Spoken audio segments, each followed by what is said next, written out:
근데 항상 첫 수업은 너무 어색하고 잠도 못 참았고 너무 피곤한데 어쨌든 이제 그거는 나랑 상관없으니까 일단은 처음 학생 있으니까 먼저 자기소개를 하면은 저는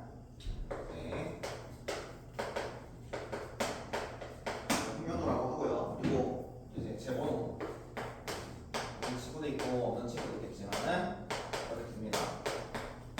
그래서 이제 통합사회랑 한국사를 여기서 이제 가르치고 있고 이제 2학기가 됐으니까는 2학기 통합사회를 이제 본격적으로 이제 시작을 하는데 자 여기는 어떻게 보면 1학기랑 완전히 이제 결이 다르다라는 거. 우리 이제 1학기를 생각을 해보면은 뭔가가 막 우왕좌왕하고 지나갔어. 일단은 첫 번째에서 관점론 배웠다가 이제 2단원부터는 킬러가 되는데 그 2단원 킬러가 행복론이어가지고 여기서 이제 윤리를 배웠고 여기서 그래 어느 정도의 나는 인생 행복하려니까 지금 이걸 배우겠지 해가지고 3단원을 넘어갔더니만은 3단원에서 교과서 내용만 보면은 여기가 되게 할만했는데 실상 우리가 시험을 보게 되다 보니까는 고2, 고3 수준 때 이제 지리와 관련돼서 배웠었고 여기서 플러스적으로 윤리를 배웠었다. 그러다가 이제 기말고사 때 4단원에서 여기서 사회문화를 배웠는데 이 사회문화 같은 경우는 그냥 내가 윤리적으로 도덕적이면 어느 정도 풀릴 수 있겠구나라는 게 있었고 근데 이제 올해 여기 이제 대전 지역의 선생님들 특징이 뭐냐면은 5단원을 조금 빡세게 했어. 원래는 5단원 자체를 그렇게 빡세게 되지 않았었고 도시화라고 해봤자 한국지리에서 가져왔는데 선생님들이 뭐 인촌사회라든가 정보사회라든가 산업사회를 통해가지고 그거를 조금 헷갈리게 많이 냈었다라는 건데 근데 1학기 때 통사 같은 경우 얘네 같은 경우는 이 단원들 전체가 킬러로 나오진 않았어. 그냥 여기서 부분적인 애들 그리고 프린터에서 나눠줬던 애들 거기서만 나왔는데 2학기 통합사회 같은 경우는 모든 선생님들이 다 겁을 준단 말이야. 어디를 돌아다니는 간에. 그래서 여기 왜 그러냐면은 여기가 일단 1학기보다 양이 많고 그리고 지금 목차를 3개를 해놨는데 이 3개 전부 다 학교에서 킬러 문제로 나올 수 있고 변별로 나올 수 있어서 지금 주는 거다. 이런 느낌인데 자, 그러면은 이제 방학이 됐으니까 이제 특강을 들어왔고 이제 특강을 어떻게 할 거냐면은 일단은 통합수행 같은 경우는 주차별로 교재가 나와요. 주차별로 총 교재가 4번이 나가요. 4번이 나가고 그래서 이거를 왜 그렇게 했냐면은 이제 주간지로 숙제장을 줄까 하다가 아니 그러지 말고 차라리 그냥 한 번에서 숙제장을 통합수행 담아버리자 해서 거기에 개념이랑 숙제장이랑 다 담아놨어요. 그리고 1학기 같은 경우는 이제 답을 개별로 문자로 써주는데 이제 그러지 않고 이제 해설지를 줄 거다라는 거. 자 이렇게 줄 거고 그래서 그냥 수업은 간단하게 조금 이제 이런 식으로만 이제 설명을 하고 먼저 이제 오늘은 1단원을 나갈 건데 오늘 총 이제 3단원을 통해서 나갈 거예요. 3단원을 통해서 나갈 건데 일단 첫 번째 여기 같은 경우는 인권인데 여기는 사회적인 느낌이 강하고 플러스적으로 세계사적인 느낌이 강하다라는 거. 근데 이 세계사를 어떻게 하냐면은 특히 이제 서구 같은 경우는 선생님들이 세계사처럼 연표를 해. 그러니까 이거를 순서 맞추기로 낸다는 거. 그래서 우리 한국사 풀어보면은 사료 가라 이렇게 준 다음에 그걸 순서 문제로 많이 내라고 하는데 그렇게 해서 많이 내고 그 다음에 여기 같은 경우는 여기가 조금 애매했어. 교재를 쓰면서도 어디까지 가르쳐야 될까라고 했는데 왜 그러냐면은 여기서 말하는 헌법의 역할과 시민 참여 요 부분에서 이제 우리나라에서 권력분리, 상권분리 같은 국회라든가 아니면 행정부라든가 이제 사법부라든가 얘네가 나온단 말이지. 그런데 얘네가 나오는데 얘네를 학교 프린트에 따라가지고 지금 범위가 고2, 고3까지 가냐 아니면은 그냥 고1 그냥 수준에서 살짝만 머무르냐 요게 이제 해가지고 써가지고 여기는 그래도 많이 나오는 유형을 많이 써야겠다 해서 썼고 그 다음에 여기서 말하는 인권 문제인데 요거는 이 인권 문제라는 게 거의 노동권과 관련해서 많이 나온다. 근데 이 노동권이 우리 청소년 아르바이트 관련돼서 많이 나오고 그걸 통해서 인권지수 이거를 종합적으로 어떻게 나타내는 지표를 알아보는 그런 것들이 많이 나온다. 그래서 일단은 첫 번째로 인권의 의미와 역사 해가지고 1쪽을 가보면 있죠. 이제 인권의 의미와 역사다라는 거. 근데 여기 파트를 잘 보면은 뭔가 어려운데 익숙한 느낌이 들어요. 왜 그러냐면 여러분들 중3 있죠? 중학교 3학년 사회 1단원이 인권이에요. 근데 거기서 조금만 내용이 추가됐다라는 거. 자, 그러면은 먼저 인권이다라고 하면은 자, 인간된 권리예요. 근데 이 인간된 권리가 뭐냐면은 자, 모든 인간이라면 우리는 태어날 때부터 누구나 자신의 존엄성이라는 거를 보장받아요. 근데 여기서 말하는 이 존엄성이라는 게 사실 인권의 전부다라고 생각을 하면 돼요. 그러니까 우리는 모두 존엄한 존재야. 이거를 이제 보장받으면서 우리는 이렇게 하면서 행복하게 살아갈 권리인 거예요. 그래서 우리는 모두 존엄한 존재이기 때문에 이 모든 인간에게 보장되는 기본적 권리다라는 거예요. 그러면 왜 이게 인권의 전부냐라고 하면은 자, 이 존엄성을요 한자 뜻풀이 보면요 높은 존의 엄하가 문자예요. 우리 모두는 높은 존재이고 이 엄하다라는 건 함부로 접근을 못한다라는 거거든요. 그래서 인권의 특징을 보면은 자, 인종, 종교, 성별, 사회적 신분에 상관없이 인류 구성원 모두가 가지고 있는 거, 이게 바로 보편성이라는 거예요. 보편성. 자, 그래서 보편성이다라는 거. 그러니까 이게 일반적인 거라고 생각을 하면 돼요. 우리 영어로 제너럴 있죠? 제너럴 일반적이란 누구나 갖고 있기 때문에 일반적이다라고 하는 건데 얘가 그 뜻이고, 그리고 우리는 이 보편적인 이유는 우리는 누구나 태어나면서부터 부여된 권리, 이거는 바로 하늘로부터 부여받은 권리야 해서 천부성이라고 이야기를 해요.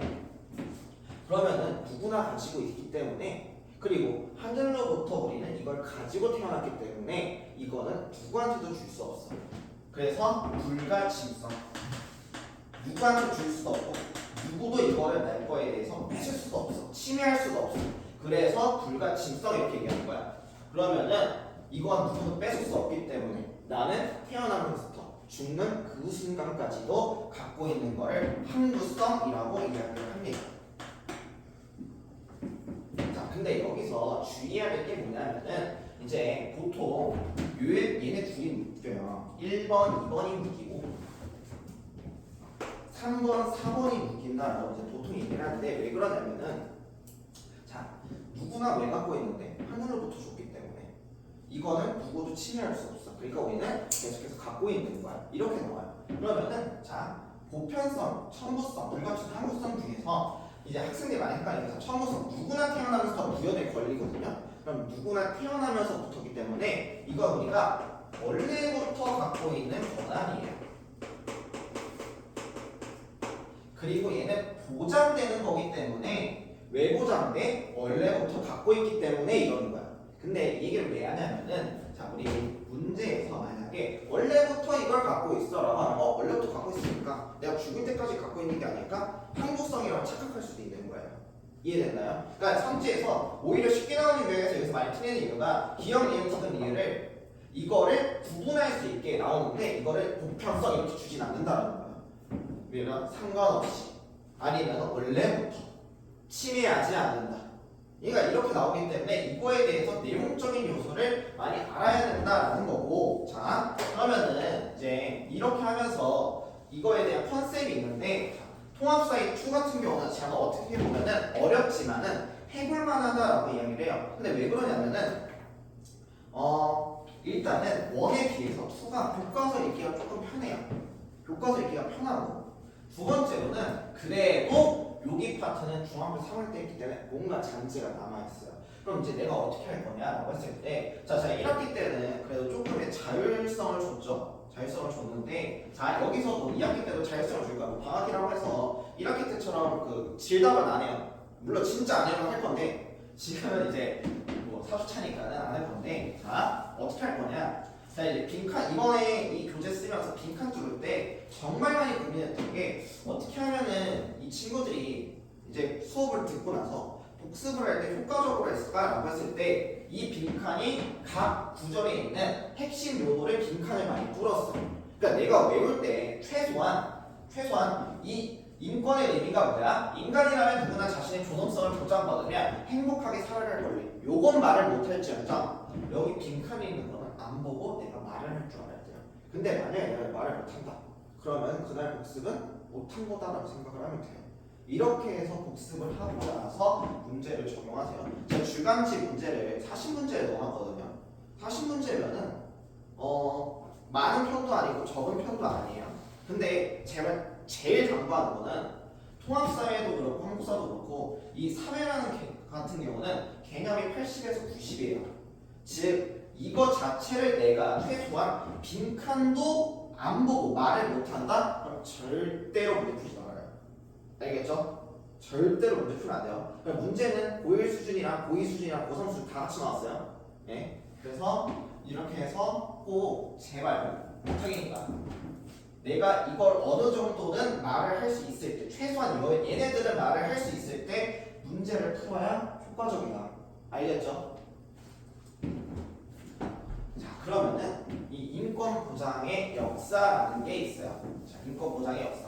자 그럼 이 인간된 권리는 옛날부터 있냐? 그건 아니겠죠. 자 그거를 보통 통합사에서는 시민혁명 이전 사회를부터 시작해서 시민혁명부터 시작하는 이 인권에 대해서 이야기를 하는데 자 우리 이제 중학교 2학년 때 세계사를 배웠어요. 시민혁명이 뭐냐면은 시민들이 나는 왕 밑에서 못 살먹겠다. 그러니까는 우리는 지금의 체제에서 바꿔볼래. 그 체제가 뭐냐면 신분이 있었고요. 공건제라는 거는 내가 농노처럼 사는 거예요. 우리나라 노비랑 좀 달라요. 우리나라 노비는 튈 수라도 있지 거기는 튀질 못해요. 그래서 이러한 사회였었는데 이제 이 시민혁명이라는 게 나오면서 자유권과 평등권이 보장이 되겠죠. 자 근데 여기서 이거 사회니까 이것도 넘어가면 될까요? 라고 하는데 이 파트는 아까 얘기했지만 세계사로 많이 다룹니다.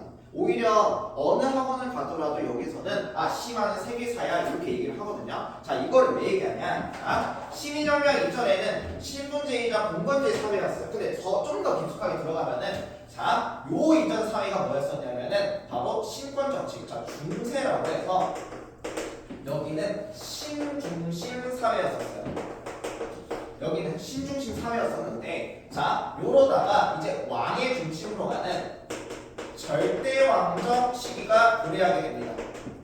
즉 모든 것들은 왕을 중심으로 해서 사회가 일어나기 시작을 했어요. 근데 이 왕이라는 존재가요 자기의 이렇게 백성들을 탄압하고 이런 시민들을 탄압하는 거를 어떻게 보면 정당화시키고 싶은 거야. 그래서 이거를 정당화하고 싶어가지고 얘가 내세웠던 주장이 뭐였었냐면은 자 우리의 권리는 애초에 나는 신으로부터 권리를 부여받았어 라고 해서 왕권 신수설이라는 걸 얘기를 해요. 근데 이 왕권 신수설이 바탕이 됐었던 게 이걸 통해서 결국에는 상업이 중심이 됐어. 근데 우리 잘 생각을 해보면 상업은 귀족이 아니에요. 이 상업의 주체는 누구냐면은 부르주아 있죠. 이 부르주아는 곧 시민입니다. 그러니까 시민들이 생각을 하는 거야. 왕이란 존재가 신으로부터 권력을 부여받았는데 근데 왜 우리가 없으면 얘는 정책을 못 내고 있어야지? 그 생각을 사람들이 점차 갖기 시작을 하는 거예요.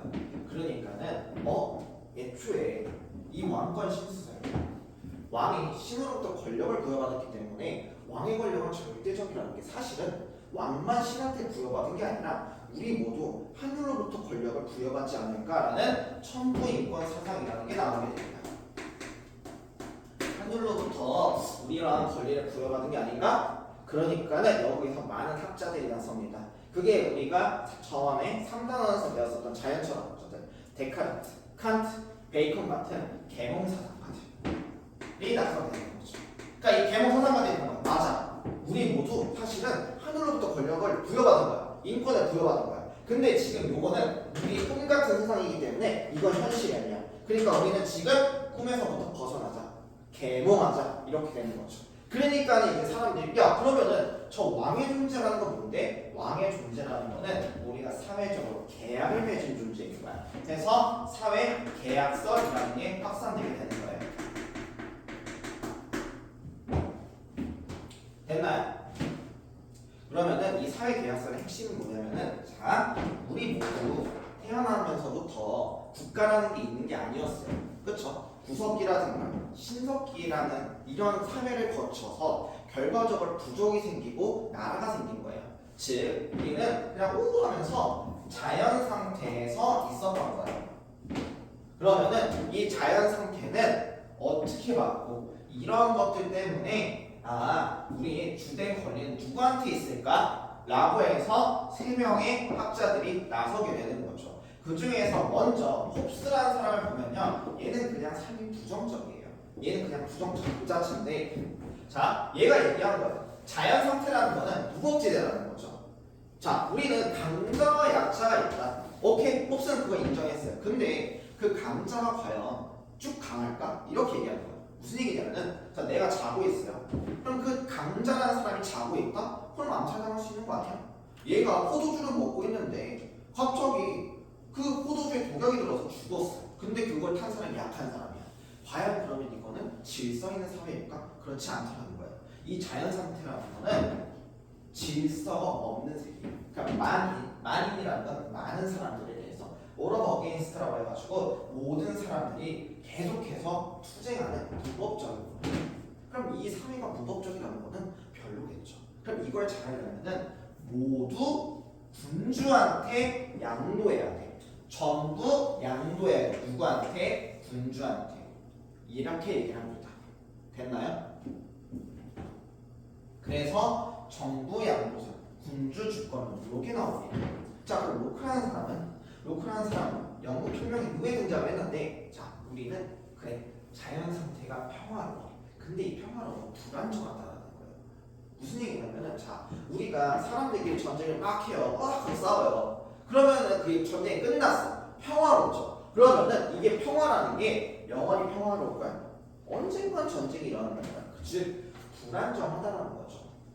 됐나요? 그러니까 우리가 이렇게 영국혁명을 통해서 어떻게 보면 평화 상태지만은 이 사회 자체는 불안정하다는 거예요. 왜? 이게 통제할 수 있는 누군가가 없으니까. 그러니 일부 양도해야 된다. 근데 이 양도함에 있어서 이 주된 권리는 군주한테 갖고 있는 게 아니라 이거는 국민이 갖고 있다는 거예요. 이거를 한마디로 이때부터 저항권이라는 게 생기기 시작을 해요. 무슨 얘기냐? 자, 기존 같은 경우는 예를 들어서 군주가 일을 진짜 못했어. 그러면은 그래 이게 신의 운명이지 이랬는데, 만약에 우리가 세운 군주가 있으면은 얘가 그러면 끌어낼 수 있다는 거죠. 즉 우리는 일부적으로 그래 사회가 혼란스러우니까 우리가 대표가 군주가 되는 거야. 근데 얘가 제대로 못해. 그럼 너 이거 저리가 꺼 이렇게 되는 거죠. 이게 국민 주권론, 즉 저항권이라고 생기게 돼요. 그래서 이 로크의 사상 덕분에 나중에 미국 혁명이랑 프랑스 혁명이 영향을 받게 돼요. 그래 이게 끝났어. 끝나고 나서 이제 루소라는 사람이 있어요. 자, 우리는 자유롭고 평등해. 시민혁명 이후에 사람들은 자유권을 얻어요. 이렇게 자유권을 얻는데, 그런데 사적 소유로 불안정해. 즉 이거는 왜 그러냐? 우리가 갖고 있는 거 왜 쟤한테 양보해야 돼? 우리가 인간이라는 우리 스스로 갖고 있는 거 아니야? 이게 일반 의지라는 게 제너럴 윌인데, 일반적인 건 누구나 갖고 있는 거죠. 즉 보편적이라는 거죠. 보편적인 거 갖고 있는데 왜 그래? 우리 모두 국민들이 주권 있어. 그러니까 양도 안 해도 돼. 이렇게 얘기를 하는 거예요. 그래서 이 세 명의 학자들이 나온다라는 거. 자, 그래서 이러한 사상가들이 있다라고 하면은, 자, 여기서부터 그냥 찐 세계사예요.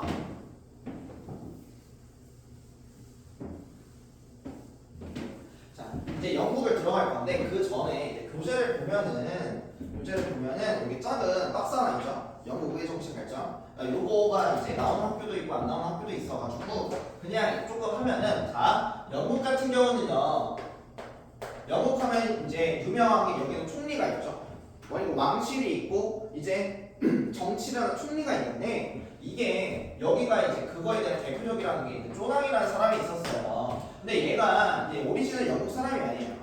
여러분들이 이제 세계사를 이제 선택할 일은 거의 없으니까 얘기를 해주면은, 유럽사 같은 경우는요, 갑자기 오스트리아 사람이 영국 왕이 되고요, 프랑스 사람이 영국 왕이 되고, 영국 사람이 프랑스 왕이 되고 그래요. 그러니까 막 혼란스럽단 말이죠. 야, 그러면 개판이에요. 그러니까 얘가 원래 영국 사람인데 영국 왕이 됐어요. 그러니까 너 일 못하니까는 안 되겠다. 모든 하는 거에 있어서 의회의 승인을 받아야 돼. 어느 정도 우리가 의논하고 너가 왕이지만은 의논해야 돼. 이렇게 얘기합니다. 요거를 뭐라고 하냐? 거기 써져 있는 대원장이라고 부르는 거예요. 그래서 요거를 마그나 카르타라고 불러요.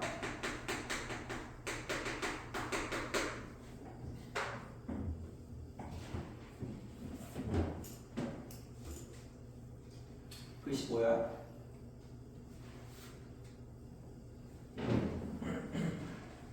그래서 요거를 이제 마그나 카르타라고 부르고, 그 다음이 뭐가 나오냐면 권리 청원이라는 게 나와요. 네, 권리 청원이라는 게 나오는데 요게 이제 찰스 1세 때 이게 나옵니다. 얘가 이제 못대로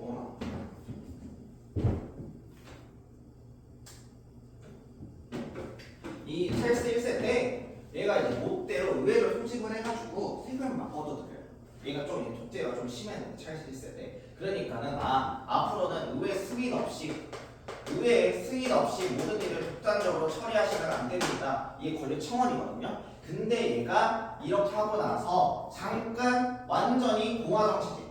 이제 시민들이 뽑은 대표가 이제 영국을 운영을 했는데 얘가 너무 자기 멋대로 하는 거예요. 그래서 별로다. 다시 왕권 정치로 가야겠다 해서 이제 찰스 2세와 제임스 2세 때 전제 정치를 해요. 근데 얘가 지들 멋대로 하다 보니까 안 되겠다. 그냥 얘네 이제 정신 못 차렸으니까는 이거를 그냥 우리끼리 혁명을 뒤집어야겠다 해서 이때 영국 명예혁명이라는 게 일어나게 되는 거죠. 근데 왜 명예혁명이냐? 피 한 방울 안 흘리고 이 혁명을 성공해가지고 명예혁명이다라고 보면 돼요. 그래서 찰스 2세와 제임스 2세가 전제 정치를 하게 돼요. 그래서 이거에 따라서 이제 명예혁명이 발생을 하게 되는데 그러면서 메리와 윌리엄이 공동왕으로 추대가 되게 됩니다. 그래서 얘네가 공동왕으로 추대가 되고 나서 권리장전이 승인이 되게 돼요. 그래서 앞으로 모든 것들 얘네는 모든 것들이 의회 동의 없이는 하면 안 된다.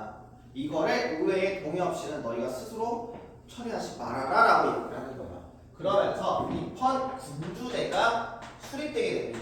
자, 근데 여기서 이제 헷갈리면 안 돼요. 지금 영국 같은 경우는 의원 내각제예요. 내각 책임제예요. 근데 이 이펀 군주제라고 하면은 군주가 있어요, 없어요?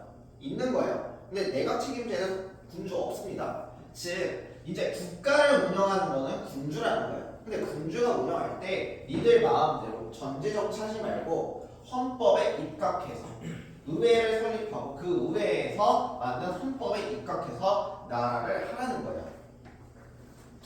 그래서 이거에 대한 결과로 의회 승인 없이 법 제정하지 말고 의회 내 발언의 자유를 하게 되고 인신 사람에 대해서 자유롭게 해줘야 된다라고 이야기를 하는 거죠. 그 다음에 이 영국의 명예혁명의 영향을 받아가지고 미국에서 독립혁명이라는 게 나오게 돼요.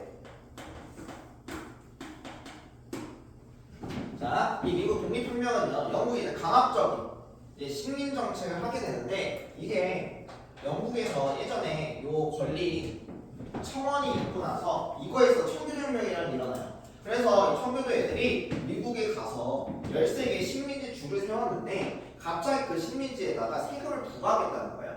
그래서 식민지 사람들이 대표 없는 곳에 우리도 대표가 없는데 내가 왜 쟤네들한테 세금을 부과해야 돼? 대표 없는 곳에 과세할 수 없다 이러면서 막 시비를 일으켰던 거죠. 그러면서 영국에서 미국 보스턴으로 들어오는 차와 관련된 배가 있었거든요.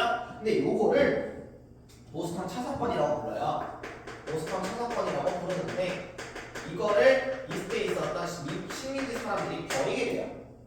그러니까는 이걸 통해서 영국에서 진압군을 보내게 되니까는 그러면서 이제 시작됐었던 게 미국의 독립혁명이다라고 보면 되는 거죠. 그래서 미국에서는 미국의 초대 대통령이 워싱턴을 필두로 해갖고 독립전쟁이라는 게 이제 벌어지게 되는 거죠. 그래서 미국에서 워싱턴이 이때 미국 독립선언문을 낭독을 하게 돼요.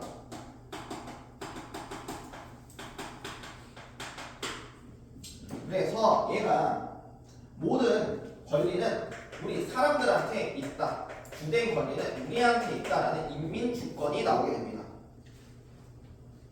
그리고 이거에 있어서 지금 우리가 독립전쟁이기 때문에 저항할 수 있는 권리, 저항권이 있다라고 이야기를 하고요. 그리고 우리가 이렇게 인민주권이 있고 저항권이 있는 거는 우리 모두 우리의 인권은 하늘로부터 부여받았다. 천부인권사상을 이때 이야기를 하기 때문에 그런 거예요. 인민주권, 저항권, 천부인권. 근데 자 봅시다. 여기서 말하는 이 저항권 있죠. 그쵸? 아까 홉스, 로크, 루소 이렇게 얘기했죠. 근데 로크가 얘기한 것부터 저항권이라는 게 생기기 시작했다라고 이야기를 했어요. 그러면은 그리고 로크의 이러한 사상이 나중에 미국과 프랑스 혁명에 영향을 줬다라고 했었죠. 그래서 이거는 로크의 사상에 영향을 받기도 했었습니다. 그래서 이 독립전쟁이 이제 워털루 전투였나? 엑시턴 전투에서 이제 승리를 거두고 나서 이제 워싱턴이 이제 초대 대통령이 됐고 그러면서 최초의 민주공화국 공화제인 지금의 미국이 수립되게 된 거죠. 자 그러면은 이거에 이 미국 독립혁명의 영향을 직방으로 받아요. 그게 바로 프랑스예요. 그래서 이게 이제 프랑스 혁명. 자 그러면 이 프랑스 혁명의 원인은 구제도의 모순에 서 있습니다. 그럼 여기서 말하는 구제도란 뭐냐? 프랑스 같은 경우는 구제도는 옛제도예요. 즉 옛날에 이제 유럽에 있었던 봉건제의 잔재가 남아있는데 자 보면은 구제도라는 게 프랑스 같은 경우는 신분제가요 1신분, 2신분이 있어요. 그리고 3신분까지 있는데 자 여기가 1, 2신분에 들어가는 전체 2%고요. 여기가 3신분인데 전체 98%예요. 근데 3신분이 2%를 위해서 사는 그런 완전히 잘못된 삶인 거죠. 얘네가 번 돈을 2%에 그냥 막 써주는 거예요. 그러니까 여기 있어서 사람들이 너무 이거에서 너무 힘들다 보니까는 안 되겠다. 이거에 있어서 우리는 못 해먹겠다라고 이야기하는 거예요. 그래서 이 프랑스 혁명이 일어나게 되고 그래서 인권 선언이 발표가 되게 됩니다.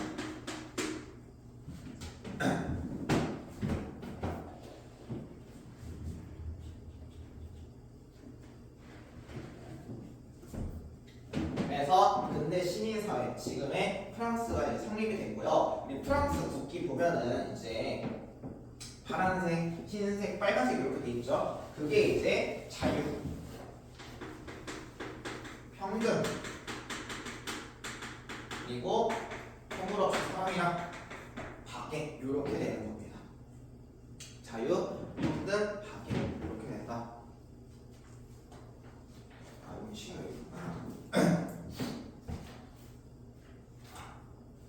근데 이렇게 해갖고 이렇게 해서 결국에는 이 시민혁명을 통해서 이걸 이때 뭘 얻었냐? 결국에는 자유권이라는 걸 얻게 돼요.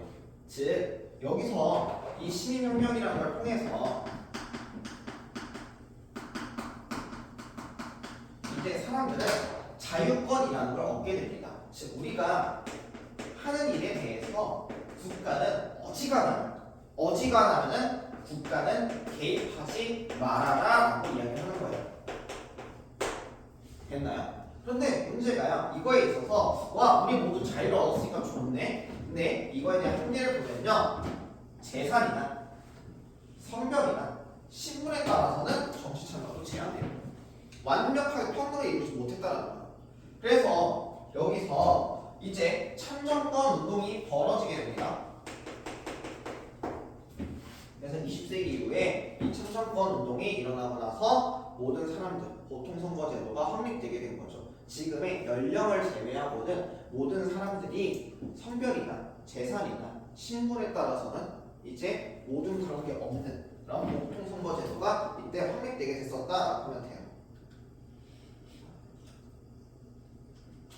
이거 찾았어. 자 그러면은 여기서 제가 이걸로 적어줄게요. 그래서 이렇게 됐는데 이때 여기 참정권 운동이 총 이제 대표적으로 두 개가 나와요. 그게 이제 처음에 영국에 나왔었던 영국에서 거기 북한의 차티스트 운동이라고 적으면 돼요. 차티스트 운동. 이거는 영국에 있는 노동자들이 일으켰었던 운동이다 생각을 하면 돼요. 자 근데 왜 이제 우리가 뒤에서 배우겠지만 인권, 노동권 하면은 청소년, 아동들이 왜 대표적으로 나오냐라고 생각했을 때 우리 옛날로 돌아갑시다. 옛날에 아이를 많이 낳았었던 이유는 그들이 곧 우리 집의 노동력이기 때문에 많이 이제 낳은 거예요. 그래서 아동이 노동을 하는 데 있어서 사람들이 부정적으로 생각했던 시대가 아니에요. 그거는 동양도 그렇고 유럽, 서양도 마찬가지였거든요. 근데 여기는 진짜 그 정부가 너무 심했다는 거예요. 옛날에 이제 사진 하나가 있는데 그 사진을 살펴보면은 웬 꼬마 아이가 4살 아이가 아빠는 벽돌 청소를 하러 가요. 그래서 그 벽돌 청소를 막 얘가 하는 거예요. 그리고 추락하는 사고도 있고 그리고 아동이 18시간, 19시간 일하는 거 총 하루. 그러니까 얼마나 힘들겠어. 그런데 얘네가 죽고 나서 그냥 얘네 버는 다음에 저 다음 아이 일로 와 이렇게 돼버리는 거죠. 거기고 그렇게 이제 노동자의 핍박을 받고 있던 상황이었었고 그리고 나서 노동자들도 이제 이게 그게 있어요. 자 영국에서 산업혁명이라는 게 발동을 하게 됩니다. 산업혁명 엄청나게 나왔죠. 즉 산업혁명이라는 거는 굉장히 우후죽순하고 다 생긴 거예요. 그러면은 이제는 사람들이 노동자라는 개념이 이제 새로 생기게 돼요. 그러면은 사회를 운영하는 데 있어서 세금을 내고 그리고 여기에 좀 더 발전할 수 있었던 건 우리 노동자 때문인데 왜 우리가 노동자라는 이유 하나로 참정권이 없지? 이렇게 되는 거예요. 우리가 사회 그만큼 일주했는데 그래서 이 노동자들이 차티스트 운동이라는 게 나오게 되는 겁니다. 그래서 얘네들이 자 우리 이제 차별 없이 우리도 참정권을 주세요 해서 나왔었던 게 뭐냐면 그게 이제 인민헌장이라는 게 발표가 됐는데 근데 이게 발표되고 나서 바로 노동권이 노동자들한테 참정권을 줬던 건 아니에요. 근데 이 인민헌장이라는 거, 이 노동자들이 일으켰었기 때문에 그래서 결국 이거의 원인 때문에 나중에 노동자들이 이제 참정권을 얻을 수 있었다 해서 이거를 중요하게 본다라고 생각을 하면 돼요. 자, 그 다음이 여성 참정권 운동이에요. 자, 이게 본격화된 게 언제냐면은 1차 세계대전 이후에 1차 세계대전 때 사실상 전쟁에 나갔던 거는 남자들이죠. 그게 고대 사회는 그래서 남자들만 참정권이 있었는데 1차 세계대전 이후에 여성들도 참정권을 달라고 얘기합니다. 왜 그러냐면은 남자들이 전쟁에 나갔지만 이들이 전쟁에 나함으로써 국가의 산업이 중지됐어요. 그러니까 이 산업이 중지되는 순간 국가는 망하는데 그거를 여성들이 참정해서 막아준 거죠. 그래서 우리도 우리 참정권을 줘야 됩니다 해서 그래서 거기에 빈칸이 여성 참정권 운동인 거예요. 그래서 대표적으로 에머린 펜커스트라는 사람이 있었다라고 보면 될 것 같고요. 그 다음에 사회권을 볼게요. 자, 우리 이제 인류가 여기 있는 사람들이 자율권, 우리 모두가 국가 개입 없이 잘해봅시다 이렇게 딱 나온 거죠. 그런데 막상 국가가 개입을 안 하니까 산업혁명인데 자본주의의 원리에 따라서 빈부격차가 심해지게 된 거야. 돈 있는 사람만 돈을 벌고 돈을 못 버는 사람 계속해서 돈을 못 버는 거죠. 그러니까 사람들이 느낀 거죠. 아, 어느 정도의 이런 국가 개입이 필요하구나. 그래야 우리가 최소한의 인간다운 생활을 보장받을 수 있겠구나 해서 국가가 적극적으로 인간다운 생활을 보장해 줄 것을 요구하는 사회권이 요구되기 시작을 하게 됩니다. 그래서 이 사회권이라는 게 최초로 명시됐었던 게 바로 독일의 바이마르 헌법이에요. 그래서 얘는 독일의 바이마르 헌법 같은 경우는 최초로 사회권이 명시됐다. 자, 그럼 제가 여기서 뭐 하나 물어볼게요. 바이마르 헌법에 자율권과 관련된 내용이 있다 없다? 바이마르 헌법에 자율권과 관련된 게 있다 없다? 있다. 알겠죠? 최초로 사회권이 명시됐다지 사회권만 있는 건 아니에요. 그래서 뭐 여기에 노동권이라든가 안전권이라든가 환경권도 여기에 이제 같이 도입이 됐다라고 생각을 하면 되고요. 자, 그 다음이 연대권이에요. 연대권. 자, 우리는 국가 개입이 최소화돼야 돼. 아, 근데 이걸 하다 보니까는 빈부격차가 심화되네. 아, 이러니까는 국가가 어느 정도 나서줘야겠구나 이렇게 얘기한 거예요. 그래서 사회권이 도입되면서 복지라는 혜택이 도입되게 되는 거거든요. 근데 이러다 보니까는 우와 잘 살 줄 알았어요. 근데 세계에서 이제 이념 사상이나 아니면은 이런 산업혁명, 식민지 쟁탈 정책을 하게 되면서 인류의 비극이라고 하는 두 차례 세계대전이 발발을 하게 됐었죠. 그게 1차 세계대전과 2차 세계대전이에요.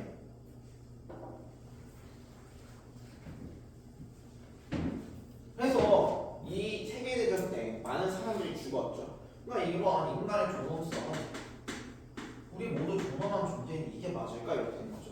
독일의 히틀러 같은 경우는 이러한 원인이 우리 때문이 아니라 유대인 때문이다 라는 홀로코스트라고 유대인들을 막 학살을 하기도 했었고, 일본은 우리나라 사람들을 막 엄청나게 잔인하게 이제 얘기를 합니다. 그러면서 우리 싸우지 말고 우리끼리 협력해야 된다라는 연대권이 강조되기 시작을 해요. 그러면서 전쟁이 끝나고 생긴 국제연합인 유엔에서는 세계 인권선언이라는 게 나오게 됩니다. 모든 사람들은 인권이 있어. 그래서 인권 관련 국제 기준을 최초로 제시를 하게 됩니다. 근데 여기서 주의해야 될 게요. 구속력은 없어요. 왜 그러냐? 구속력이 있어야 되면 이게 왜 없었냐? 구속력이 있어야 되면은 나라와 나라끼리 뭐 해야 되면 조약을 맺어야 돼요. 근데 이 선언이죠. 그래서 얘는 조약이 아니기 때문에 구속력이 없는 거예요.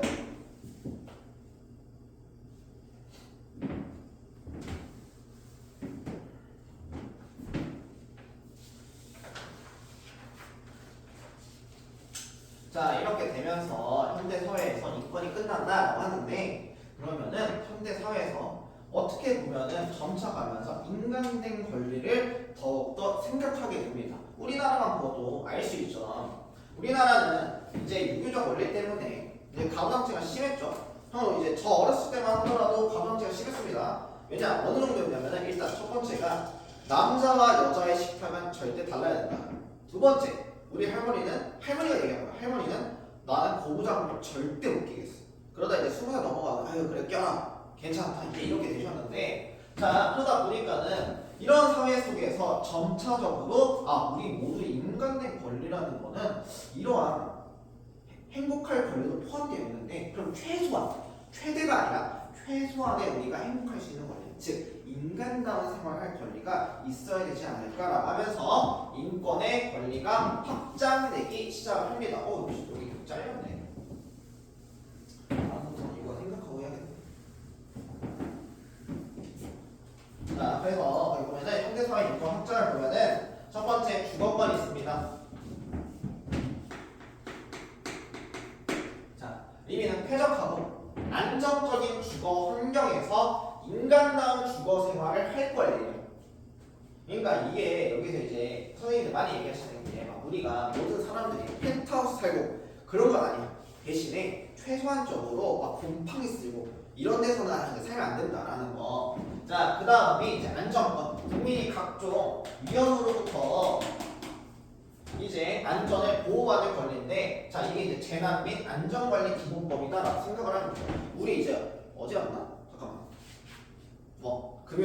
금요일에 지하철이었죠? 그때 이제 제가 친구랑 파주를 갔다 왔어요. 파주에 이제 카페를 갔다 오고 나서 그때 새벽 1시인가 2시에 이제 이렇게 집을 오는데 와 죽을 뻔했어. 그러니까 친구가 이제 옆에 있는 친구가 아닌데 같이 가면 이제 운전을 해주는데 앞이 아예 안 보이는 거야. 근데 이게 앞이 안 보이는데 이게 지금 순간적으로 30분이면 가는 거를 50분을 걸려요. 왜냐면은 새벽이라서 차가 있는 게 아니라 서울을 딱 넘어가면은 저지대가 있어요. 그래갖고 그 저지대가 잠긴 거야. 그러니까 이 차가 이제 바퀴가 이렇게 있으면은 물이 보통 한 요 정도 차인데 여기까지 찬 거야. 그러니까 이제 어떻게 했어? 이제 넌 돌아가야지 이렇게 된단 말이죠. 자 그러면은 이러면은 우리가 이렇게 돌아간 이유는 내가 안전하지 않기 때문에 돌아간 거죠. 즉 안전권은 이런 느낌이에요. 재난으로부터 이런 것들을 이제 안전하게 할 수 있는 거, 아니면 산업안전보건법 이렇게 있거든요. 얘기해줬나? 1학기 때 공장에서 일한 거 얘기해줬어요. 그때 이제 뭐냐면은 그때 손장일 뻔한 것도 얘기해줬어요. 그 이제 공장에서 일을 하다가 그 공장에서 일할 때 그 기계가 멈추잖아요. 그럼 장갑 벗고 빼야 돼요.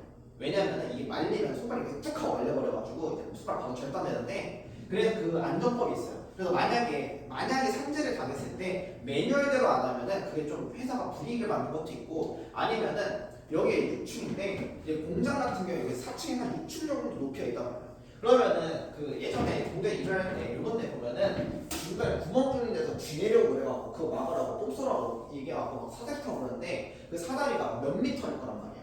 그러면 이 몇 미터도 2인 1조로 무조건 움직여야 돼요. 이게 산업안전보건법에 다 있는 거예요. 이런 것도 안전권에 들어간다라고 생각을 하면 될 것 같고, 그 다음이 이제 내가 삶에 있어서 막 곰팡이가 일고 막 몸에 이제 부스러기가 나는 그런 데서는 살면 안 된다라는 게 환경권이라고 있는 거예요.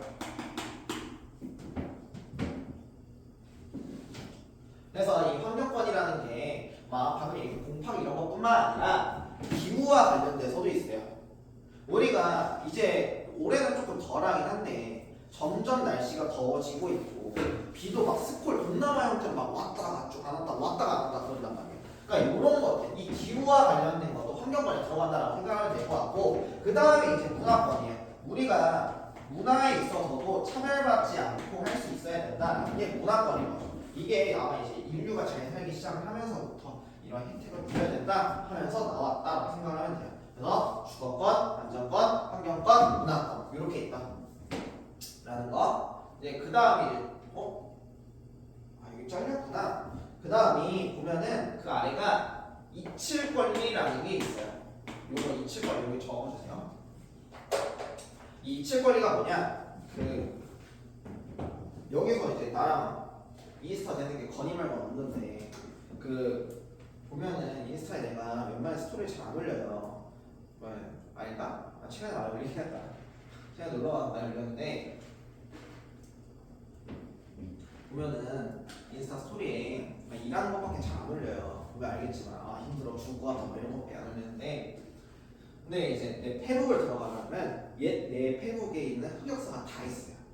나 이제 그걸 없애야 되는데 귀찮아서 안 없애고 있는데, 그러면은 이것도 내가 잊히고 싶은 권리예요. 다행히 카카오 스토리 잘 안 하니까는 옛날에 카카오 스토리 친구들이랑 이상한 짓 한 거 있었는데 그건 이제 다 없애버렸거든요. 왜? 다 잊어버리고 싶으니까. 근데 이제 올해였나? 그 네이버 지식인 한번 털렸던 거 알아요? 그래갖고 막 옛날 사람들이 네이버 지식에 뭐 올렸는지 막 이런 게 있었단 말이에요. 요런 게 바로 이치 권리에 들어간다는 거죠. 그러니까 내가 지금 이렇게 흑역사가 있는데 이거를 내가 잊고 싶어. 그러면은 이것도 당연히 우리 인권상 맞겠죠? 내가 이거를 남겼으면 지울 수 있는 권리도 있어야 되는 거야. 그래서 얘는 충돌이 많이 나는 게 요거예요. 알 권리. 이거는 알 권리. 우리도 알아야 되는데 왜 이제 잊혀야 돼? 그래서 요걸로 해서 많이 하게 됐어. 근데 막 여러분들 옛날에 사이버월드 막 털어보려면 나는 오늘이 막 즐겁다 막 이러잖아요. 그렇게 되는 거죠. 그래서 얘는 이렇게 얘기해요. 뭐야, 우리 이걸 올린 건 어쨌든 내 개인 정보인데, 개인 정보라는 거는 내 스스로가 결정할 수 있는 권리 아니야? 근데 왜 이걸 알 권리를 통해서 우리한테 뭐라 해? 그러니까 나도 이걸 잊혀지고 싶어 라고 이야기를 한다는 거죠. 자, 그래서 여기 좀 더 이제 가면은 이제 카렐 마사크라는 사람이 있어요. 이 사람이 1900년대 중후반 때 활동했었던 사람인데, 자, 요게 이제 3세대 인권론이라는 게 있어요. 자, 얘가 1세대, 2세대, 3세대인데 얘가 이제 이 인권론을 얘기하면서 이제 모티브를 딴 게, 아까 프랑스 혁명 때 얘가 이제 프랑스 혁명에 성공하고 나서 세 가지 이념이 있었죠. 자유랑 평등이랑 박애라는 게 있었어요. 자, 그래서 요거를 자유, 평등, 박애를 여기다 이제 갖다 박은 거다라고 생각을 하면 되는데, 먼저 1세대 인권론은 이걸 얘기해요. 자유권. 자유권을 얘기합니다. 얘는 자유권에 관련돼서 이야기를 해요. 그러면은 자유권. 자, 우리는 모든 신체나 표현이나 집회, 결사, 아니면 사상적으로 종교라든가 이런 것들이 우리 모두 다 갖고 있고, 우리 스스로 자유롭게 해야 되지 않을까라는 자유권이라는 걸 갖고 있다는 거야. 그래서 이렇게 시민 정치적 권리를 1세대 인권론이 얘기를 합니다. 그리고 이 자유권을 갖고 있다가 이거를 너무 국가가 개입을 안 해요. 자유권 때 국가 개입이 최소한이 된다 했죠. 근데 이러다 보니까 빈부격차가 생기고 내가 인간다운 생활을 못할 것 같다. 그러니 우리도 인간다운 생활을 할 수 있도록 국가에서 복지적으로 해주세요. 해서 나오는 게 사회권이에요. 그게 바로 근로의 권리. 내가 근로를 해야 먹고 살 수 있으니까. 교육의 권리. 최소한 인간다우게 교육받을 수 있게 해주세요. 그래서 중학교가 유교육으로 들어가는 거예요. 그래서 캐릭터 환경에서 생활할 권리, 문화에 대한 권리, 이게 이제 사회권으로 들어가는 거죠. 3세대 인권론은 그러면은 얘는 연대권으로 들어가겠죠. 자, 그 다음에 얘가 이제 자결권이라는 게 있는데, 자결권이라는 게 막 우리가 자결한다 그런 게 아니야. 내가 스스로 결정할 수 있는 권리. 근데 얘는 보통 정치적인 권리로 많이 들어가요. 예를 들어서, 자, 우리 부모님이랑 저랑 정치적 성향이 완전 반대예요. 완전 반대인데 이거를 왜 그럴까라고 하면 내 스스로 내 정치적인 뭔가 목적이나 사상이 있겠죠. 난 이쪽에 옳은 것 같아. 아, 나 지금 이쪽 당 별로인 것 같아. 이렇게 얘기를 할 거란 말이에요. 그거는 왜? 내 스스로가 결정할 수 있는 권리가 있기 때문에 그렇게 얘기를 하는 거예요. 그러면은 그래야 우리가 연대할 수 있다라는 거죠. 무슨 얘기냐면은 내가 연대를 하되 쟤랑 사상이 달라요. 연대할 수 있어요? 없다라는 거죠. 하지만 우리가 목적성을 통해서 연대할 수 있고, 그리고 연대를 하면은 그래도 발전할 수 있고 평화에 대한 권리가 있다라는 건데, 자, 여기서 주의해야 될 거. 자, 이게 이 카레 마스터라는 사람이 1세대, 2세대, 3세대라고 얘기를 해놔가지고 보통 이 학생들이 가끔씩 아, 이게 순서로 이렇게 가는구나, 자유권 다음에 사회권이고 사회권 다음에 연대권이구나 라고 이야기를 하는데, 그런 게 아니라 이 카레 마스케의 이제 3세대 인권 같은 경우는 단계가 아니라 무적적으로 된다라고 생각하면 돼요. 그러니까 무적적으로 가요. 무적이에요. 즉 얘가 자유권에서 1세대, 2세대로 넘어갔다 해서 자유권이 없어지는 게 아니에요. 얘는 무적적으로 같이 묶여서 사회가 발전해야 된다라고 이야기하는 게 카레 마스케의 3세대 인권론이다라고 생각을 하면 돼요. 자, 그래서 넘겨서 3쪽으로 가서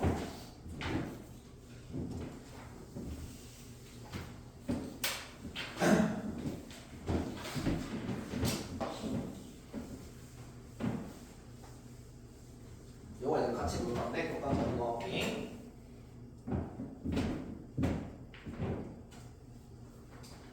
보면은, 자, 의회 승인 없이 세금을 부과할 수 없다. 의회에서 한 발언들은 의회를 벗어난 것에서 책임을 묻거나 문제 삼을 수 없다라고 해서, 이거는 아까 명예혁명 전에 그 네모 박스 있는 거 있죠? 거기서 얘기했었던 권리정전이에요.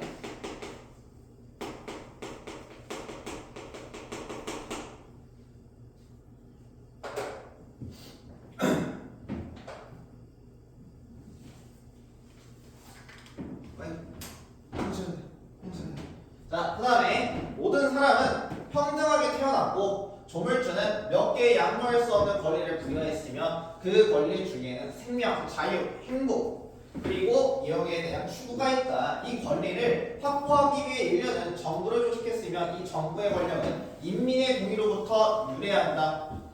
이러한 목적을 파괴할 때 인민은 새로운 정부를 조직할 수 있다라고 이야기를 하는 건데, 요게 이제 미국 독립선언서예요. 이거 이제 조지 워싱턴이 얘기를 한 거죠.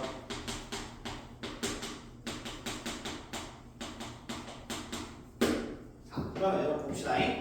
자, 모든 사람은 평등하게 태어났고 조물주는 몇 개 양도할 수 없는 권리를 부여했다. 요거는 청구인권이죠. 조물주라는 거는 하늘로부터 부여받았다라는 거니까, 지금 여기서 얘기하는 거는 우리 모두 청구인권, 이걸 얘기한다는 거죠.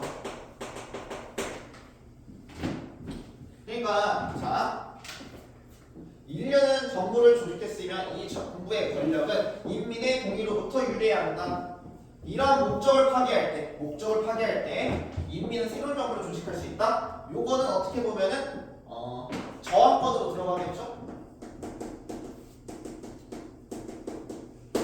그럼 이 저항권이 왜 있어? 모든 것이 인민의 동의로부터 인민 주권론이 나온 거죠. 정부의 권력은 인민으로부터 나왔다. 인민 주권론. 이렇게 되겠죠? 졸리죠?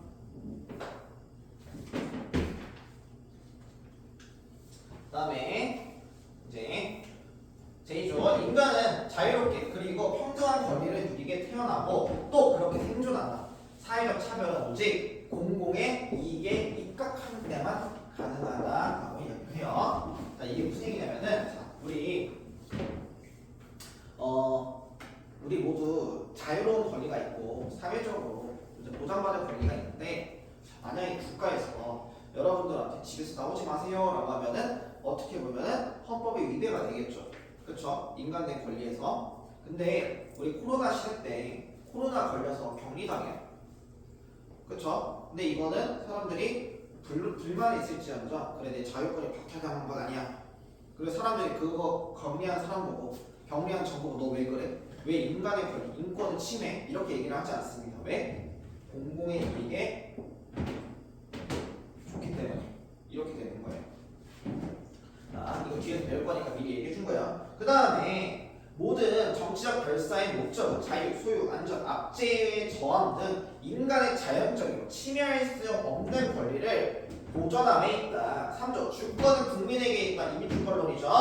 어떠한 단체나 개인도 국민으로부터 유리하지 않은 권리를 행사할 수 없다라고 해서 이게 인간과 시민의 권리 선언이에요. 인간과 시민의 권리 선언. 이게 대학교에서도 그렇고 이런 거 배울 때 권리 선언을 인간과 시민의 권리 선언이라고 안 배워 권리 선언이라고 하면 배웠거든요. 근데 이제 개정되고 나서 교수님이 이거는 중요하다. 그러니까 이거 붙여야 돼요. 그래서 이거 붙였다고 하더라고요. 그래서 인간과 시민의 권리 선언. 그래서 이거 보면은 제 1조 같은 경우 아까 얘기했지만 얘는 천부인권 사상이죠. 그리고 얘는 인민주권론인데 얘를 이제 같은 말로 국민 주권의 원리 이렇게도 얘기를 합니다.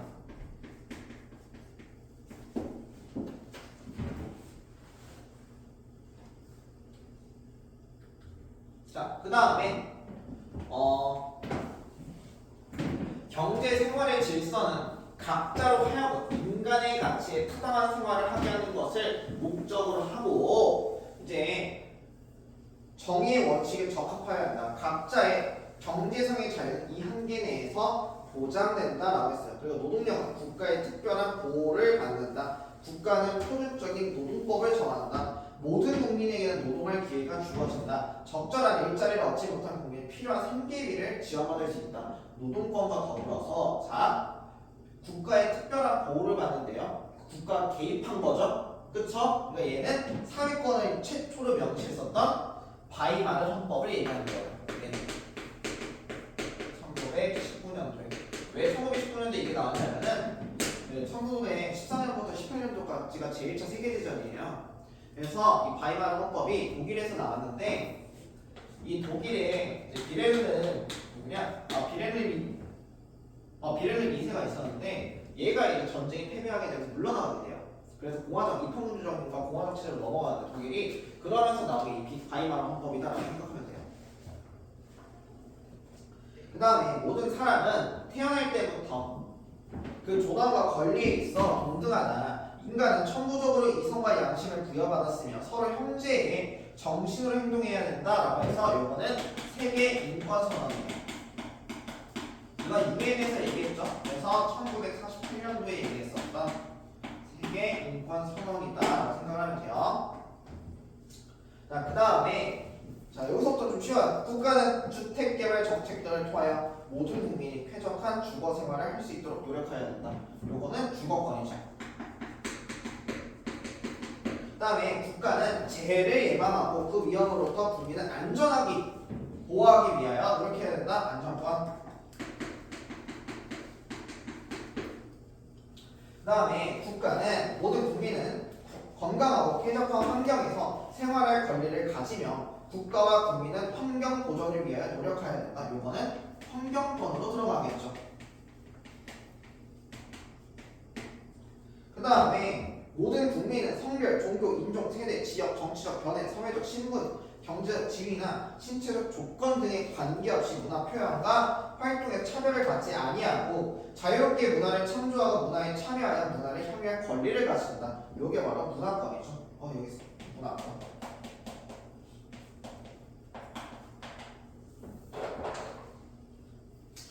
넘겨서 문제가 있습니다. 1, 2, 3, 4, 5, 6 이거 문제를 지금 한번 풀어보세요. 그래서 문제 푸는 시간까지 해서 바로 11시 10분에